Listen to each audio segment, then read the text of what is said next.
waxaa caaway wadanka Uganda ku soo idlaaday xulka qaranka Soomaaliya iyo xulka qaranka Uganda ciyaarihii u dhaxeeyay waxaana 4 gool looga adkaaday xulka qaranka Soomaaliya taasoo niyad jab baahan u geysatay ummad Soomaaliyeed oo ka qayb gashay daawashada ciyaartaas. haddaba qadiyada ku salaysan Soomaalinimadu waa mid keenta in haddii qarankaagu uu liico ama laga awood badiyo kugu dhalisa murugo aad u baahsan. haddaba caawa reer Soomaaliya maxaa qalbiyadooda ka guuxay guul darro ay kala kulmeen ciyaarihii u dhaxeeyay xulka qaranka Soomaaliya iyo xulka qaranka Uganda,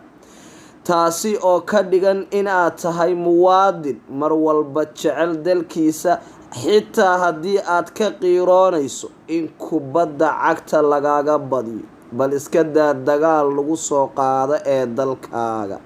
waxaan ummadda Soomaaliyeed u sheegayaa in qadiyada Soomaalidu ay tahay mid aad u adag haddii ay tahay cayaar iyo haddii ay tahayba dagaal. waxaan caawa mikrofoonka la dhex qaaday qaybo ka mid ah bulshada Soomaaliyeed oo ku dhaqan wadanka Malaysia, waxayna aad iyo aad uga xumaayeen guul darrada caawa ay kala kulmeen xulka qaranka Uganda kuwaasoo looga adkaaday xulka qaranka Soomaaliya 4 iyo waxba,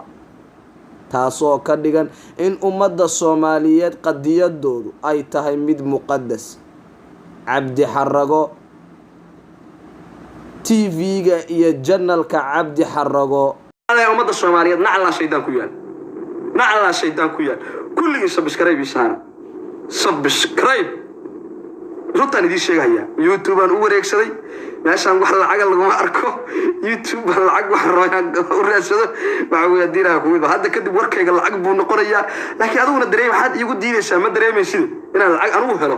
xaad iigu dira hoogo inaad maalin ila qadaysaa laga yaabaa hadaan lacag helo adiguna ma dareemaysid waxa weey in lacagtaasi hadii Ilaahay ku idmaayo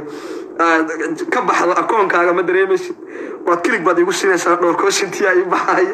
biraad igu qadayay marka hadii Ilaahay ku idmaayo nin wax badan og baan ahay nin waxaan ahay abwaan Soomaaliyeed aan ahay nin waxaan ahay wax gala waxna gudaan ahay subscribe nacla shaydaan ku yaal.